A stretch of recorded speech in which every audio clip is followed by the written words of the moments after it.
Cats.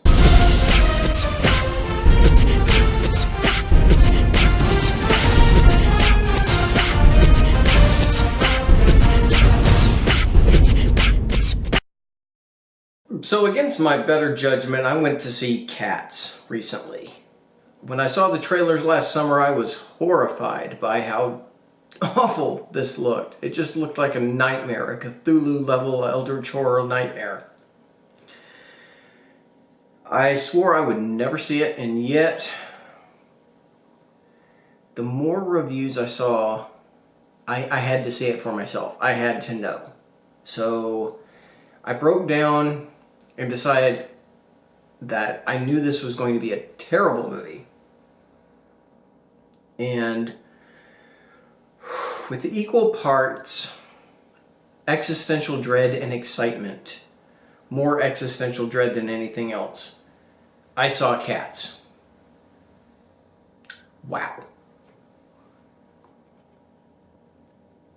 There's so much to process in Cats. I mean, from the start, you already know what you're getting into, and you've already seen the cats and what they look like with their horrible human faces, overlapped human bodies that look like cats and yet they don't. This is basically mainstream porn for those who love animal-human hybrids and think that sort of thing is hot. Congratulations, you got your movie. You think you know what you're getting into, but actually sitting down and watching and knowing that you're committing to this for 2 hours is an other type of experience that you really can't comprehend. My most common question was, what is happening? And I asked that a lot during this movie because, oh man, it's a freaking weird movie. So anyway, let's just get to the plot. I don't even have to worry about spoilers because there's no plot. It's just basically 2 hours of cats introducing themselves and singing songs. I know Cats is a popular musical by Andrew Lloyd Webber, and I know he's done a number of things, and I personally enjoy Phantom of the Opera. That's one of my personal favorite musicals. So I knew Cats going in was freaking weird story-wise. Like, it's basically all these cats have to perform for the chance to die and go to cat heaven. That's the whole gist of Cats, the musical. But watching 2 hours of singing cats basically competing who's going to be the one who gets to die, the lucky one who gets to kick the bucket and fly off in a hot air balloon and go, I don't know where the hell they go, I can't even remember what it's called. Some of the names, and I'm probably going to go back and forth on what these names are, but I had to write a couple down. Okay, so there's Jenny Any Dots, Bustopher Jones, Mungo Jerry, Munku Strap, Jellyorum, Shimbleshanks. There's one normal cat named Gus. There's also Victoria the White Cat, which is played by Francesca Hayward. Judi Dench plays Old Deuteronomy. There's McCavity. So there's all these weird, cracked out cat names. This is like utter nonsense. This whole movie is basically like a space alien came to Earth and decided to make a movie. And on the way in his intergalactic travels, he went utterly insane. And he really doesn't have a concept of what a cat is, and this is interpretation of what he thinks a cat might be. It was like speaking a foreign alien language at some points, and I'm just going to call them by their actor name for the most part. I mean, there's like, oh my god, I don't even know where to start with this. Okay, so the gist of it is Victoria the White Cat has met all these Jellicle cats, and I guess they're like a cat gang who hangs out, and they all sing and... Okay, I'm just gonna cut to the point on this. All these cats are like super freaking horny. They're like the ultimate horny, sexy cats, and they're all amorous, and all they want to do is get down and hump. There was one song by Jason Derulo who played Rum Tum Tugger, and I gotta admit, it's a catchy song. It's got a cool little bass line to it, and all those cats, man, all they wanted to do was hump. And you could tell they wanted to hump. There was no downplaying. It's just, this is so creepy, sexual. I felt dirty watching this movie. Some cats wear clothes and some cats don't. And mostly the female cats don't wear clothes, and some of them wear coats, like the Judi Dench cat wears a coat. Did she skin another cat? Did she maybe save all her sheddings and make it into a coat? I don't know how the wardrobe fits into the world of cats because it doesn't really make sense. But watching all these cats like get down for each other, and it's so crazy sexual. There's the Rebel Wilson cat who played Jenny Anydots, and I feel like I'm having a mild bout of insanity saying some of these names. That scene is when I knew I went to the special unlockable cheat code level of hell. Because she's like creepy sexual. I mean, it was just like, it was like cat porn. It was so freaking weird. And just when I think it gets appropriately weird for the number, because each one had its own little level of what the hell about this. Jenny Anydots has like these singing mice that are basically children, like human-faced children, and then she has like a singing battalion of cockroaches. You know, it's been a while. It's been like, what, since the 90s. Anyone has tried to reference Joe's Apartment. Do you remember that film? Yeah, that was a film that happened in the 90s. So they have all these singing, dancing cockroaches, and my fiance and I are just laughing hysterically at this because this is so bizarre. And then Rebel Wilson cat starts eating cockroaches. And again, I start asking, what is even happening? I'm just like, I thought my drink kicked in early, and no, it had not. I had not been sufficiently drunk enough to process Rebel Wilson dressed as a cat eating cockroaches. And on top of that, she like takes off her skin, and there's a costume underneath her skin. I feel like I'm lying to you when I describe this plot, because it's so weird. And the cats aren't to scale. Sometimes they're like big, and sometimes they're small, and it's like they're too small for some scenes and they're too big for some scenes, and I don't really know how this world works. I don't really think whoever made this film, I can't remember the director, he's the one who did Les Miserables, which I thought was okay. But I don't think he really cared about scale. And there's another thing I'm going to get into a little bit about the majesty of digital fur technology. They're all over the place. There's one, like, what was his name? Shimbleshanks, who looked like Super Mario Cat. And they're all dancing along a rail, and they look like they're about the size of mice. And then they're all hanging out in a railway car, and they're almost the size of humans. I do not know how this works. I know there are magic cats, and I don't know if that really explains how and why they do the things they do, but they do them. They sure do. They do them. And then McCavity's played by Idris Elba, and I guess he's like a pimp cat, because that's the thing. And he whisks cats off to a boat, because sure, that's nothing about this film makes sense. Let's get to Dame Judi Dench as Old Deuteronomy and her alleged relationship with Ian McKellen Cat, who I'm just going to call Magneto Cat. So it's Magneto Cat's time to sing. And Magneto Cat is old and infirmed, and you know, it just seems like, okay, it's like, obviously this is the poor cat that's going to die and go to cat heaven in his magical air balloon. Okay, sure, whatever. I'm trying to go along with the Madden logic of the world of cats. Judi Dench looks like she wants to screw his brains out the whole time. And then she lifts her leg. And I'm like, no, no, no, no. Because you think you're prepared for this, but you're not. I can guarantee that as a start. You're not guaranteed for this. And even before that, they do like a dance number. At some point, the music sounds like it's cribbing directly from Tron. There were 6 people in my theater, by the way. There was me and my fiance and 4 other people, and we all laughed. And we laughed at parts that weren't intended to be funny, but we laughed at them anyway.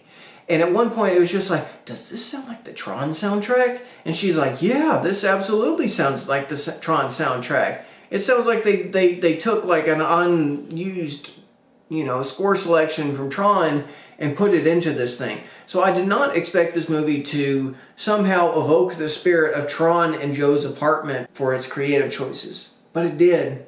And it did that, and it did so much more. I knew this was going to be a long-ass movie, about 30 seconds. When it went from the opening moonshot to started panning down to the streets, and I didn't even get to the CG in this.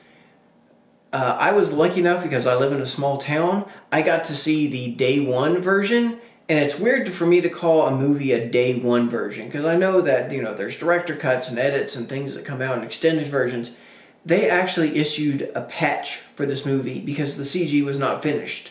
They issued a patch like it was an Xbox game, like day one. I'm so glad I didn't get to see the patched work. I got to see it as nature intended, because sometimes cats would have human feet, sometimes they'd have cat feet, sometimes they'd have shoes on their feet when they weren't supposed to have shoes on their feet. Sometimes they had human hands, sometimes they had human-sized jewelry on their hands, sometimes they'd hold up their hands and the fur would just magically melt away, other times it would clip through the collars. I think I saw a production guy in the background shot of one of them. So the CG was not finished for this film. The interesting thing was, apparently they went back and were trying to fix it, but whereas Sonic the Hedgehog movie went back and fixed the Nightmare Fuel version of Sonic the Hedgehog to make him cute and more recognizable, I didn't recognize the difference between the trailers to now. Oh my god, this felt like an acid trip. This was an alien-made film. And I feel bad for Francesca Hayward. She really was one of the few highlights of the movie. There were very few chances that this movie allowed itself to ever breathe. And when it kind of allowed itself to breathe, it slightly got better. Not saying it's good, but it slightly got better. But bless her, she has a good singing voice, and they added this new song called Beautiful Ghost, and it wasn't a bad song. It was probably one of the more normal songs in this. And she's a great ballet dancer. That's her profession. And she's got some genuine talent. I hope to get to see her at some point in the future in a non-cat fashion, because no one deserves this.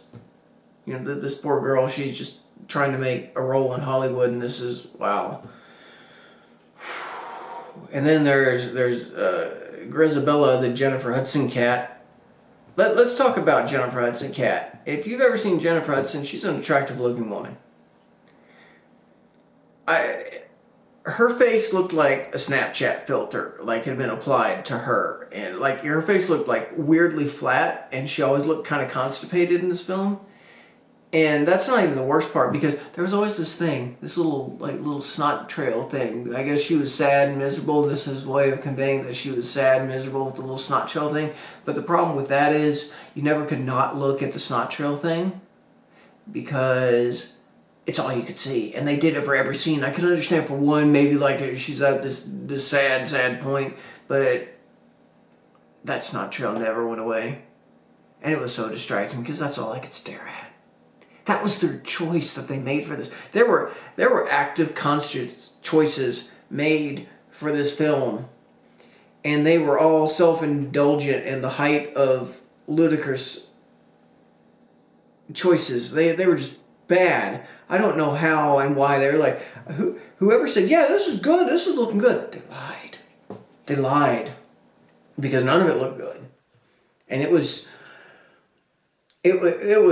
2 hours of cats singing about their crazy magic shit, and the whole time they looked like they just wanted to get into a cat orgy. I was so afraid they were going to cross that border and go into a cat orgy, and like there were a couple of points I was just like, no, no, please, no, what is happening? And I just, you know what? No, the ending. Okay, like recently I saw A Beautiful Day in the Neighborhood. Tom Hanks as Mr. Rogers, and at one point he breaks the fourth wall, and he directly addresses the audience, and it was a beautiful moment. It really was. He's talking about, just think about the people who influence you in your life. They do that here with Judi Dench,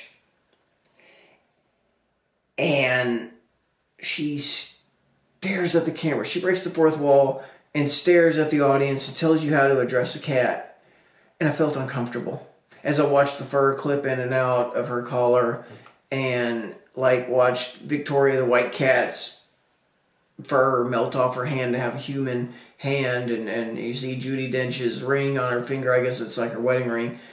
And she's telling you how to address a cat. And I'm like, no, I don't want to address a cat. These cats terrify me. They're abominations, these cats. These are terrible cats. And don't tell me how to address a cat, because it's all nonsensical bullshit. This whole movie is nonsensical bullshit.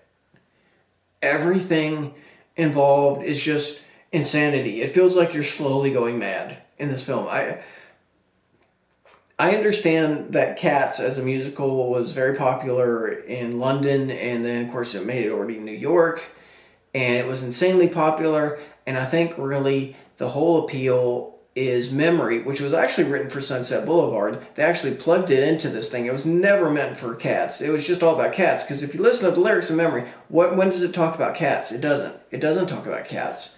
And so everyone's like back crazy about Memory, much like everyone just loves Let It Go from Frozen. I'm probably going to piss some people off, but you know what? Frozen is an average Disney movie. It's not a bad one, but it's an average Disney movie. It's what everyone goes crazy about is Let It Go. And that's the same, I think, for Cats, because I think that Cats appeals to people who are just down for cats as a golden rule. Like if they made a Dogs musical, I would probably be more inclined to watch that. But yeah, Cats has the appeal of Cats for people like that, and it has Memory. And really, everything else is just nonsense. It's madness. It's gobbledygook and babble. And they expect you to just accept it and go with it. And I'm just... There's no plot. It's just singing about how they're all horny and magical, and they all want to go to cat heaven. And McCavity, who has magical powers, why does he want to go? And Grisabella the cat, Jennifer Hudson cat, gets to go to cat heaven, and I'm thinking Magneto cat is more deserving because he's old and infirmed, and he's just trying. I guess, Judi Dench cat just wants to hump him and get him involved in some cat orgy, because really that's all I can think of. I can't believe I'm talking about this shit, because it's crazy. Yeah, sure is.